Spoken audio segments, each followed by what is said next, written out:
아프리카 공화국의 수출은 그래서 주로 이렇게 광물 및 금속 수출 이런 그래서 금, 백금, 석탄, 차량 및 운송 장비, 기계류를 수출하고 수출 대상국은 중국, 미국, 독일입니다. 총 수출액은 2025년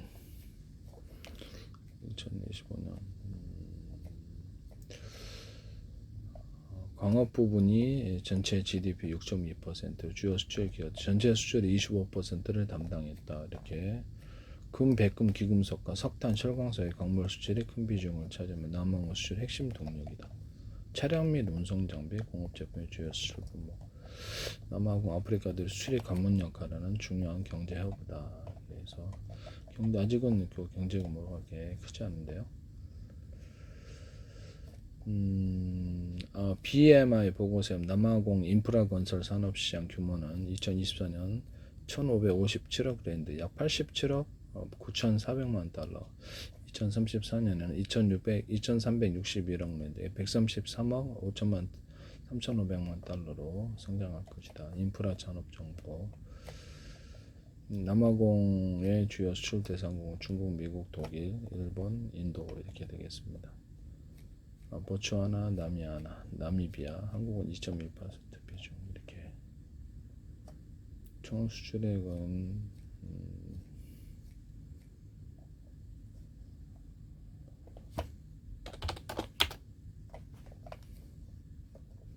2024년 기준으로 1124억 달러 수준이고요. 광물 제품, 기본금속, 자동차 등의 주요 수출 품목, 중국, 미국, 독일이 주요 수출 대상국이다. 그래서 수출이 2023년에 1240억 달러에 좀 줄었네.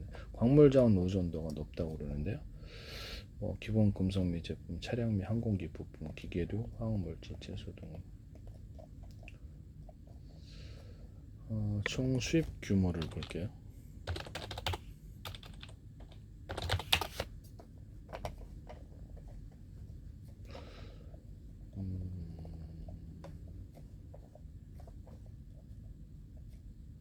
GDP 규모는 세계 40억권, 아프리카 최대 경제국 중 하나다. 이게 나와 있어요.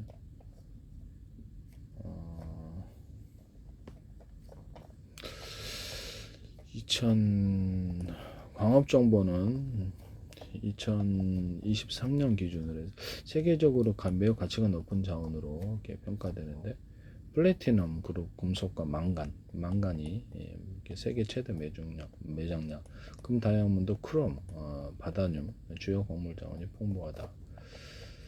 전체 GDP의 6.2%에 해당하는 부분이 남아공 광업 부분인데 7조 7,240억 달러. 수출액은 전체 수출의 25%를 담당. 그래서 금속 가공, 자동차 제조, 보석 가공 사업, 다원 제조 부분의 원자재를 공급하고 있다.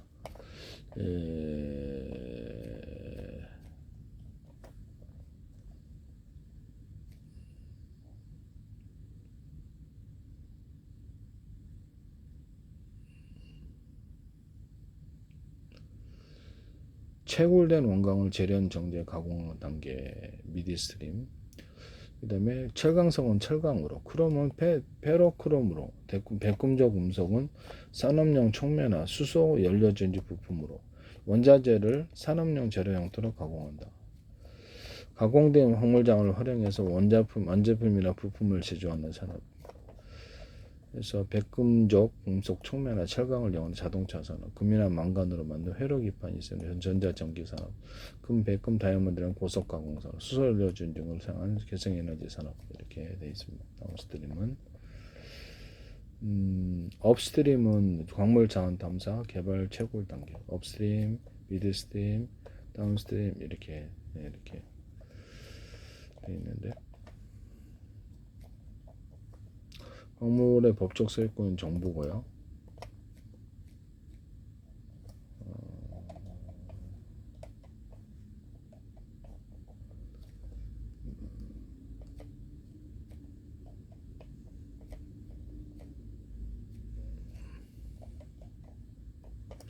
이제 남아공에 561개의 광산이 운영 중이다. 광산수는 석탄이 제일 많고요. 135개.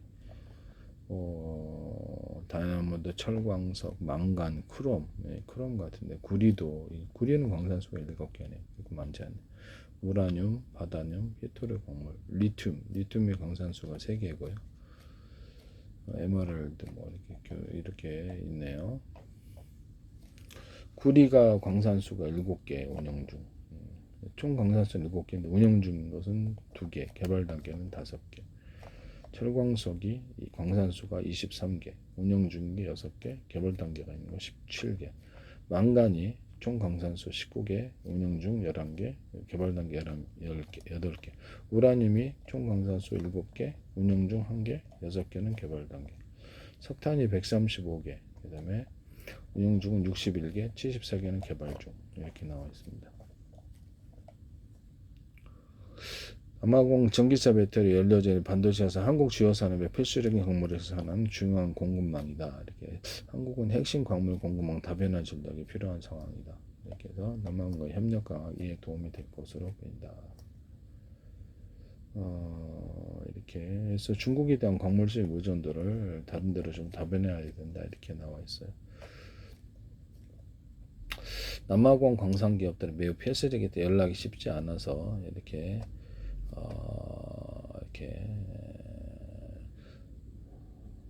남아공 정부는 광물 가공 산업을 육성하고 있어 광물 가공에 소요되는 기계적 부품들도 수요가 탄탄하다. 매우 폐쇄적이 연락이 쉽지 않다라고 하는데 그렇군요.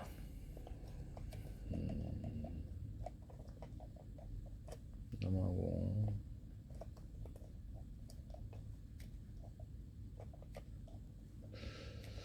중국, 독일, 미국, 인도 이렇게 수입을 하나 본데 사우디아라비아, 일본, 영국 이렇게 되고 있는 거 본데요. 한국의 남아공에 대한 수출 규모는 이렇게 매우 미미한데요. 15억 달러, 이렇게 수입 규모는 16억 달러, 총 수입의 0.3%. 1인당 GDP는 세계 기준으로 2024년 기준 5,706,400달러, 아프리카에서는 상위권이나 세계적으로는 중위권에 속한다. 이렇게 나와 있네. 아프리카 국가 중 보츠와나, 가봉 다음으로 높다. 이렇게 나와 있어요. 명목 GDP는 아프리카 2위 경제 대국이지만 인구수 대비 1인당 GDP는 다른 국가에 비해서 중상위권, 세계적으로는 더 낮다. 보츠와나, 가봉 등 남아분도 국영은 나이지리아, 이집트과 비교하면 상위에 속한다. 1인당 총 국내 총 생산은 이렇게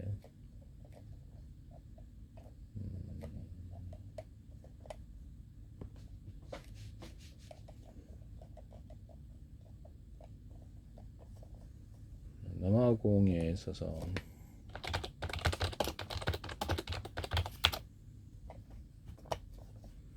남아공 내수하는 광업 기반이 탄탄하며 건설, 제조업, 자동차, 자동차가 어떻게 농업 및 서비스업, 관광금융이 발달했다. 한류 영향으로 화장품, 식품, 소비재 시장도 성장. 아프리카보다서 물류 및 인프라 분야도 중요하다. 높은 실험물, 소득 불평 등 이런 게 있습니다. 금, 다이아몬드, 백금, 석탄 풍부한 자원. 자동차 산업이 활발하며 신차 내수 판매가 증가. 그래서 중국, 인도로부터 기계류 수입 의존도가 높다. 중고차 수출하면 되겠네. 감귤류 수출, 농산물, 감귤류가 있네요. 감귤류를 수출을 농산물 생산이 활발하다. 감귤이 여기서 나오잖아. 관광업도 주요한 부분. 아프리카 수출입 관문 역학, 물류업으로서 중요성. 이렇게 돼 있다. 아프리카의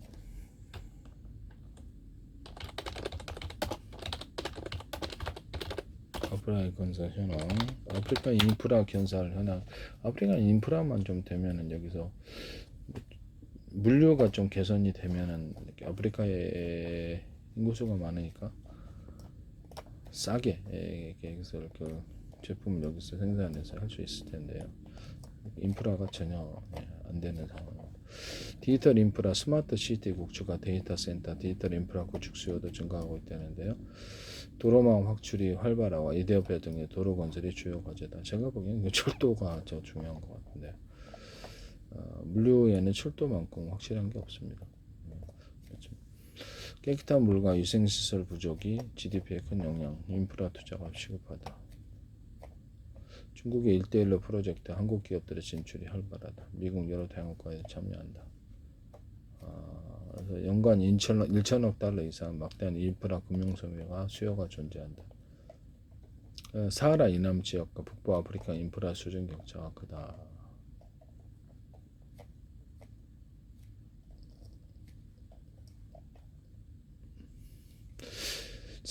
세계 해외 건설 시장은 약 3,800억 달러 규모라는데 이 중 아프리카 건설 시장은 600억 달러 15.8%를 차지하고 있다. 이것을 얘기를 하고 있네요.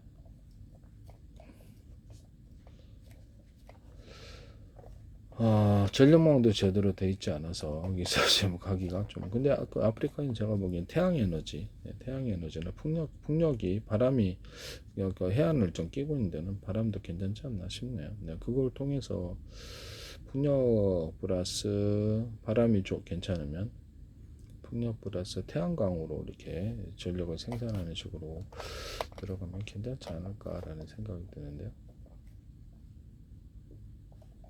남아공은 사하라 이남 아프리카에서 가장 발전된 건설 시장을 보유하고 있다.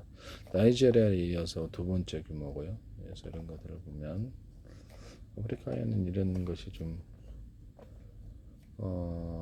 프로젝트 자금 조달이 다른 국가에 비해서는 좀 용이하다. 이렇게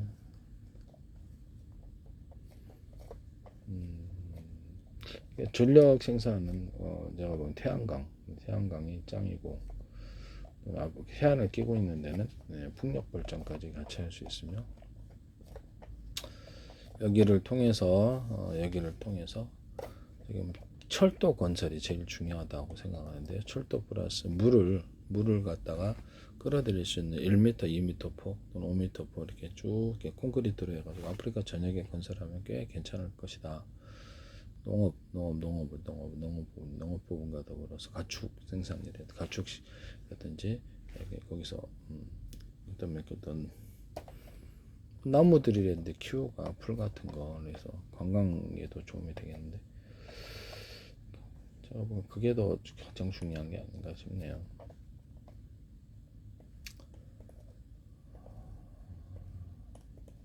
철도는 석탄이나 철광석 광물 운송에 주요 이용되고 있는데 철도 부분 대규모 신규 투자가 거의 중단되고 민영화를 추진 중이다. 주요 프로젝트는 더반항 민간 컨세션을 추진하고 있다. 그래서 터널 확장 도로 프로젝트. 아프리카가 이렇게 좀 도로가 제대로 안 돼 있더라고요. 그래서 도로 부분이 태양광과 풍력 발전 설비가 확대되고 있고요.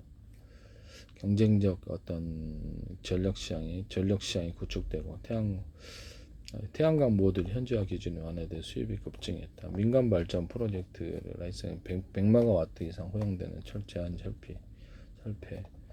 그래서 재생 에너지 투자는 계속 확대. 태양광 풍력 ESS 에너지 저장 장치가 점진적으로 보완 역할을 할 거다. 제일 문제가 되는 것은 이 전력인데 전력이 유지보수 기술이 미흡해서 전력 중단이 자주 되나 본데요. 그래서 건설 마피아는 주로 이렇게 건설 현장의 무단침 협박과 강압을 통해서 공사 계약의 일부를 자기들의 할당을 요구한다. 그래서 이것이 문제가 있다라고.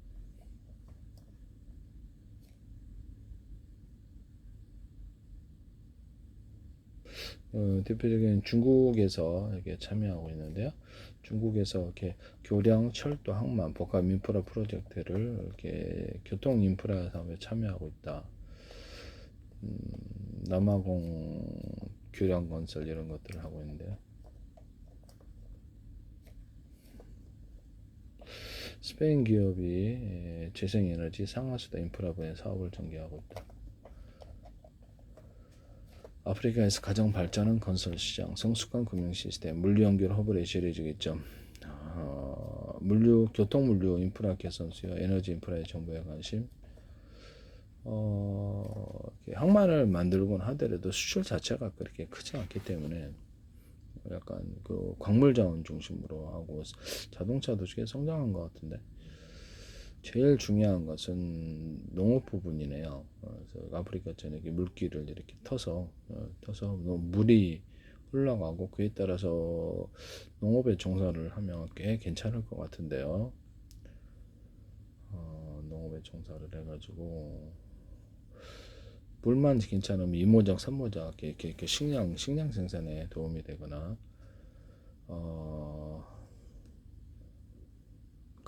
그로 인해서 가축을 기르거나 이런 상황이 될 수 있는데요.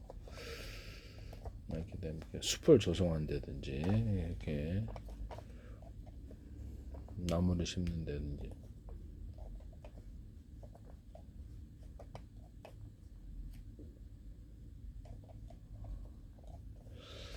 국토교통부 아프리카 내 건설 시장 진출 확대를 위해서 탄자니아, 카타르의 수주 지원단을 파견한다. 이렇게 나와 있습니다. 해외 건설 앞에 사하라 이남 아프리카 교통 인프라 수주 기회 이렇게 나와 있고요. 핵심 인프라 부족, 물류와 산업 발전에 그렇죠. 교통이 안 좋으니까 보통 거기서 공장을 만들 수가 없죠. 그리고 교육, 교육이 뒷받침이 돼야 되는데 그냥 교육은 유튜브를 통해서 교육을 해서 너무 좋은데 무선 인터넷이 좀 필요하겠군요. 좀 비싸긴 하겠지만 무선 인터넷 스마트폰 보기엔 좀 그런데 스마트폰 보니 그런데 데스크탑으로도 무선 인터넷이 하려면 좀 그래 속도가 너무 늦죠. 이런 부분이 좀 있는데 학교 정도에는 이렇게 컴퓨터가 인터넷이 깔아져야 될 것 같은데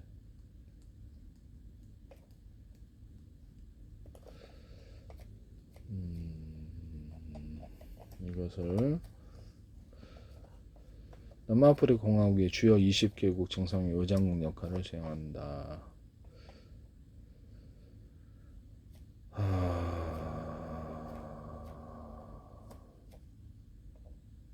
세계에서 아프리카보다 도시화가 빠르게 진행 중인 지역은 없다. 이렇게 젊은 인구구, 풍부한 잉여 재생에너지 잠재력 이렇게 해서 아프리카 개발은행이 아프리카 인프라 금융격차를 1천억 달러에서 1,700억 달러로 추산한다. 국내 총생산의 7에서 12%에 달하는 금액이 건설되지 못한 도로, 연결되지 않은 전력망, 자금 조달을 하지 못한 상수도 시스템으로 사라지고 있다. 이런 결핍은 송전, 물안보, 항만, 철도망, 디지털 인프라, 주택 및 위성의 모든 분야에 영향을 미친다.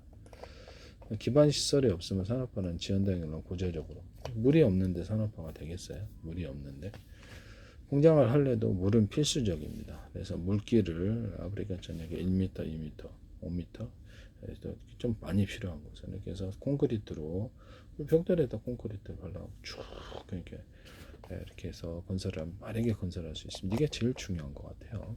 거기서 가축 기르고 농사하고 소득이 높아지죠.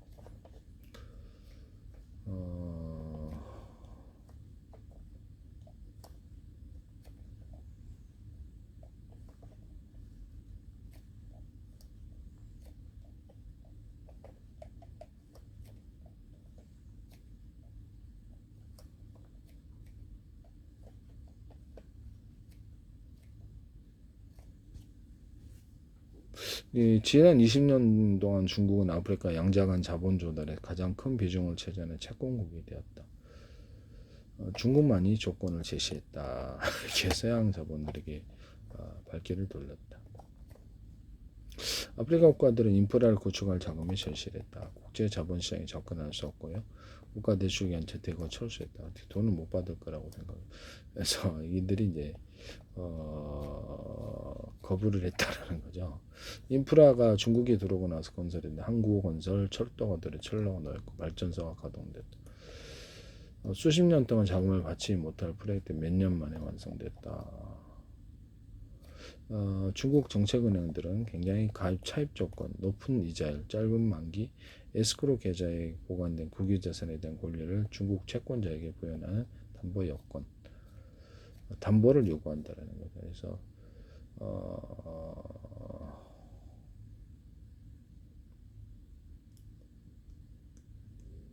부채 탕감을 갖다 보통 요구를 했었나 본데 중국 채권이 해당 자산에 대한 권리를 주장할 수 있다. 지금 2020년까지 중국은 아프리카 공식 양자간 부채의 62%를 보유했다. G20의 팬데믹 유예 조치에 따라 부채 상환금의 약 70%는 중국 기관에 지불해야 됩니다. 빚으로서 다스리고 있네요. 앙골라는 2020년 중국 채권자들이 62억 달러 규모의 부채 탕감을 협상했다.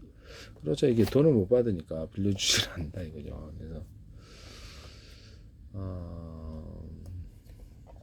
GDP의 절반에 달한 외차의 디폴트 위기에 처한에 잠비하는 일시적인 상환 유예를 확보했다.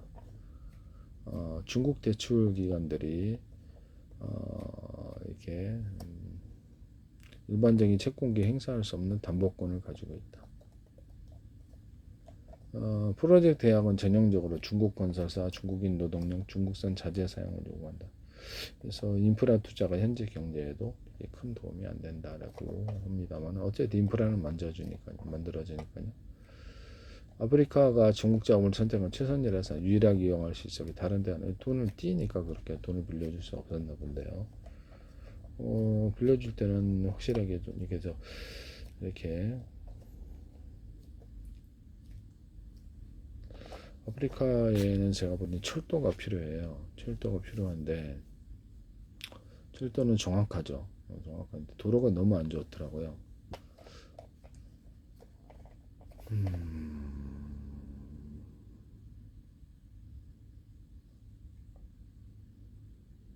아스팔트를 깔 수도 있겠어요. 그래 주요 도시 중심으로 깔 수 있을 뿐이죠. 아스팔트는 이렇게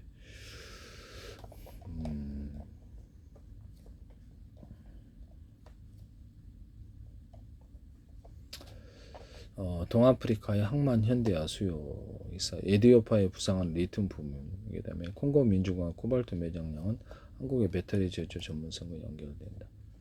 범아프리카 통신망 확장은 한국의 5G 인프라 디지털 플랫폼 경험에 직결된다.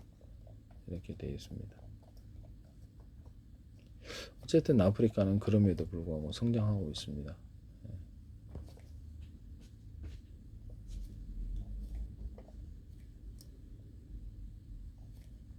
어쨌든 중국 금융은 석유 금융이 이제 떠난 자리를 메꿔서 아프리카에 돈을 빌려주는 나라다.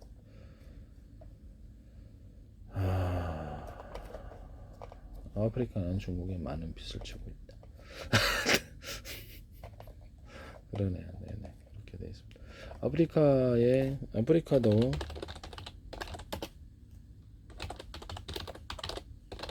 아프리카의 경제 성장률은 매우 높은데요. 가장 빠른 경제 성장률 이렇게 해서 젊은 인구와 대륙 자유무역지대에 출범 큰 경제 잠재력 2025년 3.9% 4.0% 성장. 세계 경제 성장률 상위 10개국 7국이 아프리카에 속한 높은 성장세 14명에 달하는 인구와 낮은 평균 연령 19세 거대한 노동력과 소비시장의 기반이 된다. 다만 물이 존재하지 않고 전력이 문제가 있고 전력은 태양광으로 할 수 있을 것 같지만 기업이 쓰기엔 좀 그렇죠. 태양광 엄청나게 이렇게 시설 투자해야 될 것 같은데요. 그러면 태양광을 갖다 대거 건설해주고 중국에서 하려나 건설해주고 거기에 대해서 국가로부터 돈을 보증을 받거든. 근데 탕감을 꼭 해달라고 그러는 부분이 조금 있는 것 같아요. 그래서 빚을 안 빌려주려는 것 같은데요.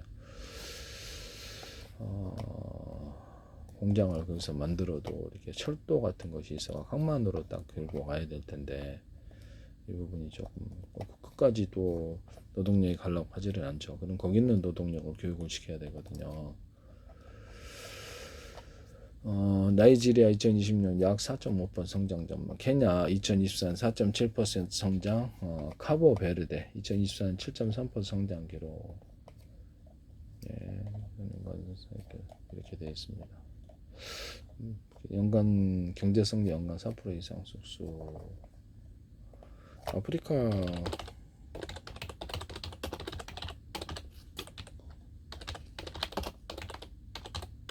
아프리카에서 스마트폰 판매 대수를 볼까요? 2024년 2분기 출하량은 약 1,780만 원, 전년 동기 6% 증가, 중국 브랜드가 80%에 달합니다.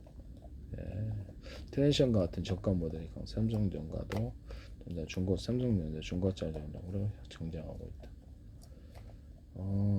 판매되는 스마트폰 10대 중 8대가 중국 브랜드 트랜션의 점유율이 매우 높다.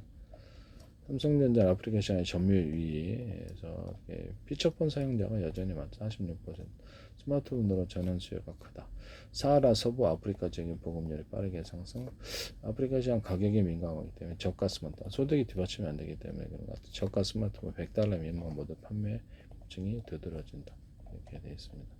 아프리카는 글로벌 스마트폰 시장의 중요한 성장 동력이다. 아프리카 소비자 다수는 아주 고가의 스마트폰을 구매하기 어려운 소득 수준이다. 그래서 $100, $300 사이 중국 중저가 제품이 시장의 핵심을 형성한다. 이렇게.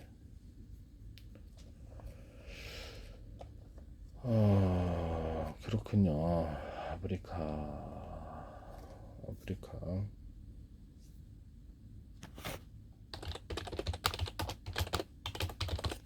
아프리카 물부족, 극심한 가뭄. 그래서 사하라 이남 지역에 수억 명이 안전한 식수를 구하지 못하고 있다. 흙탕물을 마시고 이렇게 중독적으로. 이 인구 증가와 도시화가 빠르게 진행되고 있는데 물 수요가 급증하고 있다. 지하수마저도 석회질, 오염물질을 포함하고 식수원으로 사용하기 어렵다. 깨끗하지 않은 물을 마셔 말라리 같은 수인성 질병으로 사망하는 경우가 많다. 물을 구하기에 매일 수십 킬로를 국가에서는 이게 물을 갖다가 지하수를 하는 것도 중요하죠. 물을 갖다가 1m, 2m 콘크리트 벽돌에다 콘크리트 발라서 쭉 연결하면 될 텐데 그걸 안 하시네. 그게 제일 중요한 것 같은데 제가 보기에는 농업을 해서 먹고 살게끔 해야 되는데 농업.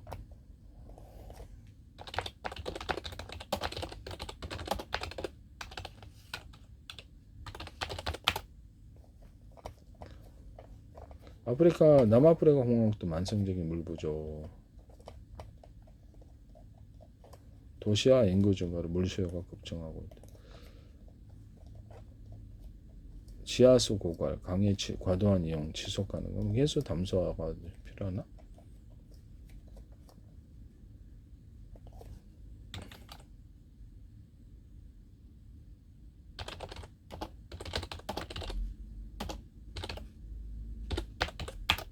남아프리카 주요 호수 강 숫자. 그래서 자연적으로 형성된 주요 호수는 거의 없고요. 남아프리카 크고 작은 다수의 강이 있다. 오렌지 강이 있고요. 관계용사 수력 발전의 주요 원천이 림포포강, 남아프리카하고 북동부 국경을 따라 흐르며 주변 국가의 경계로는 발강. 그래서 이렇게 해서 물 공급과 관계를 건설하는 만인공 저수지 때문에 호수 역할을 한다. 이 저수지들은 관광 및 레저 활동으로 인기가 많다라고 하는데요. 아프리카의 지하수, 아프리카의 지하수 개발에 대해서 아프리카 대부분의 나라는 가뭄대에 충분한 지하수가 있다는데요. 네네네. 지하수 개발을 통한 이렇게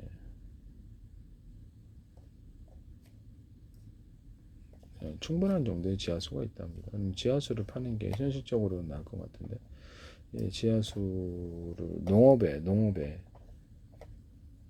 50년 동안 수요를 충족시킬 충분한 지하수가 있다. 나이지리아 같은 동에 에티오피아와 마다가스카르, 말리, 니제르, 나이지리아. 그래서 이 부분에 농업이 제일 중요한 것 같아요. 제가 보면 당장 먹고 살고 뭐 소득이 있어야지.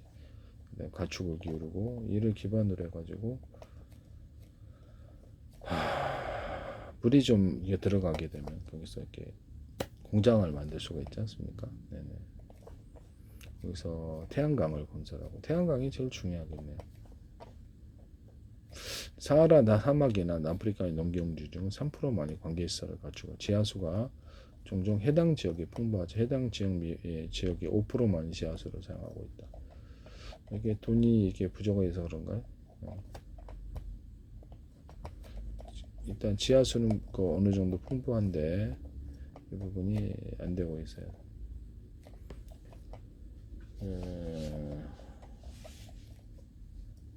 지하수 개발 펌프, 아프리카의 깨끗하고 안전한 생수. 아프리카 이게 제일 중요한 것 같은데요. 여기서 지하수를 통해서 1m 폭, 2m 폭의 물을 흘려보내서 농업을 이렇게 멀리까지 보내서 할 수 있도록. 지하수를 너무 고갈된다 그러면 이렇게 제한적으로 하면 되겠네요.